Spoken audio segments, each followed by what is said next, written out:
just landed in Sofia, Bulgaria.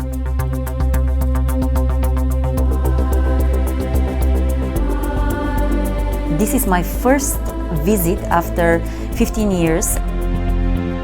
I have mixed emotions of familiarity and nostalgia and some unknown and foreign feeling. There's so many interesting things to discover, from this crazy drink called boza to an incredible UNESCO heritage site. I want to show you all of it. I lived and worked in Los Angeles for 20 years. I explored, I learned, I had my struggles, and I succeeded.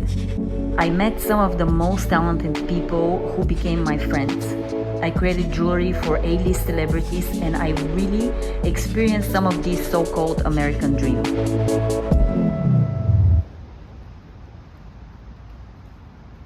Sofia, during lockdown, everything is closed, but you can still order food outside. And we're about to try the so-called chimney cake. I think the dough reminds me of something we eat at Easter, like an Easter cake. This is cinnamon and sugar. What?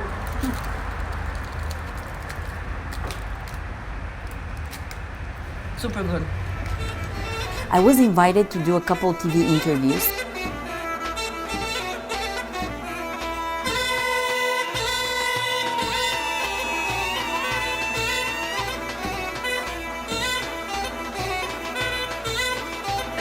Аз всъщност бях в Испания, в Аликанте. Извинете. И отидахме за няколко дни и беше много приятно, да, защото нямаш тогава туристите, малко се бяха заради обстоятелствата. This is the capital of Bulgaria with over 2,000 years of history. We stayed at a boutique hotel in Boyana, which is on the outskirts of Sofia in Vitusha Mountain, where we visited the Boyana Church. This small but significant church was added to the UNESCO World Heritage List. And as an artist myself, I was truly fascinated by the frescoes inside. They're dating back to 13th centuries. Their humanistic realism was typical for the Renaissance, which started about 100 years later than that time.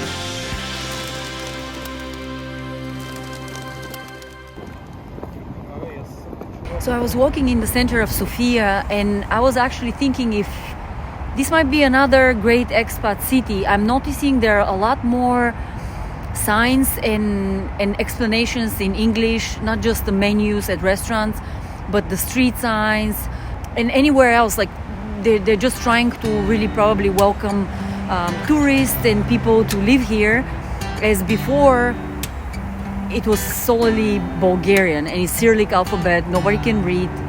So this is showing me that they're really putting an effort to welcome more people.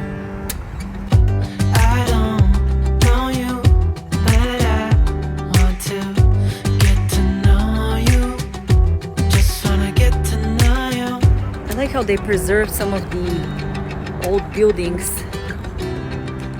on the back. And now going to see Alexander Nevsky,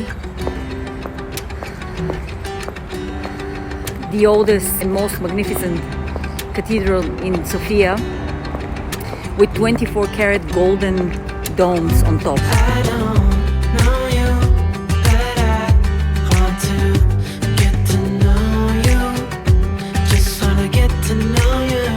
So I'm missing a little bit of that cozy feeling of the restaurants. But at least we can walk the streets and pretty much nobody wears masks outside. And this is the magnificent Alexander Nevsky. Trying to understand the cultural past of Bulgaria, you must go to the National Museum of History. One of my biggest excitements came when I saw the Panagurishte treasure, which is a Thracian treasure from 4th century BC. It has 9 vessels made in 24-karat gold. It was so spectacular to see it in person from up close. The city center, it's my favorite area of Sofia. There's something very stylish about the buildings and the yellow paved streets.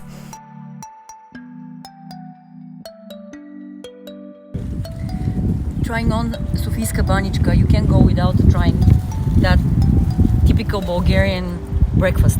Bulgarian cuisine is a mix of hearty regional Balkan food with the freshness very typical to Mediterranean dishes. It is so soft and salty.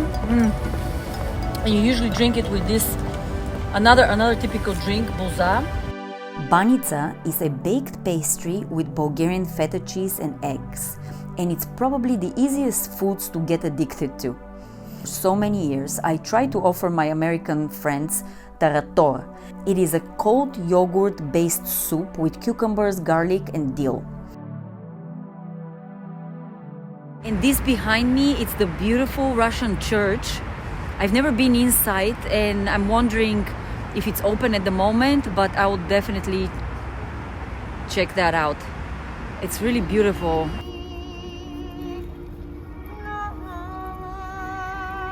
Sofia is maybe the only city in Europe that has places of worship of 4 different major religions located within meters from each other.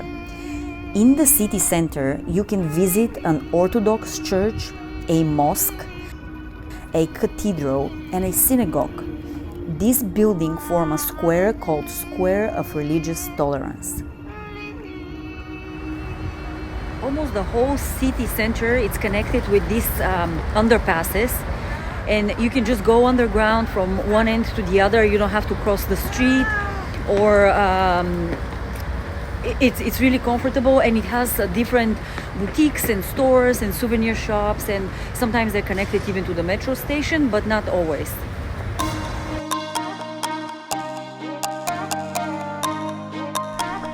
We visited a couple museums and art galleries. One of my favorites is the National Art Gallery, a former palace of Knyaz Alexander Battenberg, where we saw some beautiful watercolors of Bulgarian artists.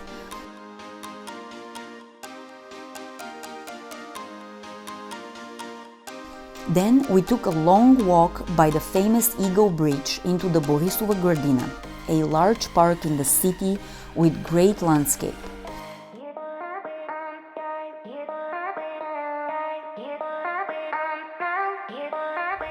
I'm at the Borisova Gradina, which is a park in the center of the city of Sofia, and it's really beautiful all seasons. And right now this is a part that looks more like a forest. And I just shot some images in at the frozen lake of lilies. It is gorgeous. People are just walking around, even though it's -1 degrees at the moment.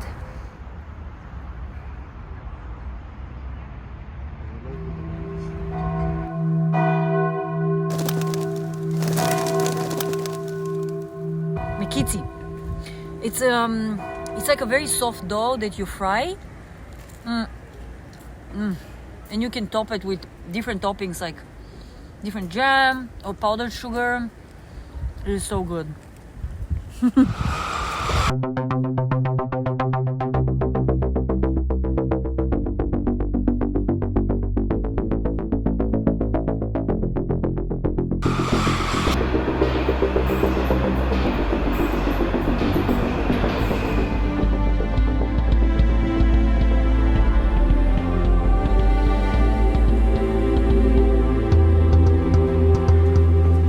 38 countries are represented by a different style bell with a different sound, different size. Okay. This is Kambanite, the bell monument that was built in 1979.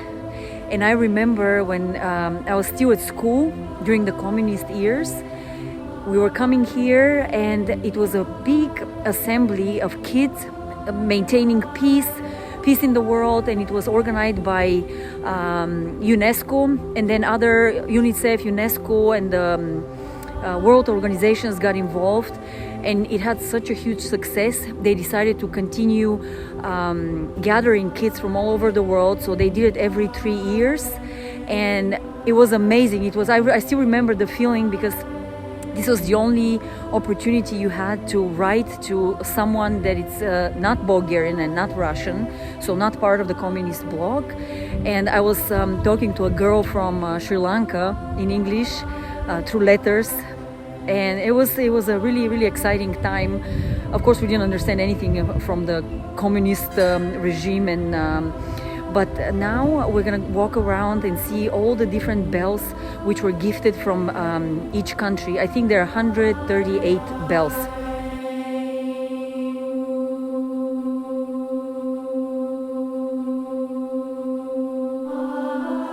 I like to incorporate natural environments when I take pictures of my jewelry. The lake and the forest were perfect props for my Instagram. If you still haven't seen my website, please make sure to do so.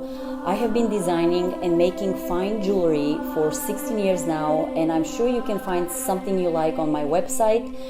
I decided to create a special discount only for my YouTube subscribers, so please make sure to use the code 15SOFIA and take advantage of this great opportunity. I hope I was able to reveal to you another historic European city. Definitely worth visiting and even staying for longer. I will have a second part of this video, so stay tuned, like and subscribe, and until next time, ciao. I don't know you, but I want to get to know you.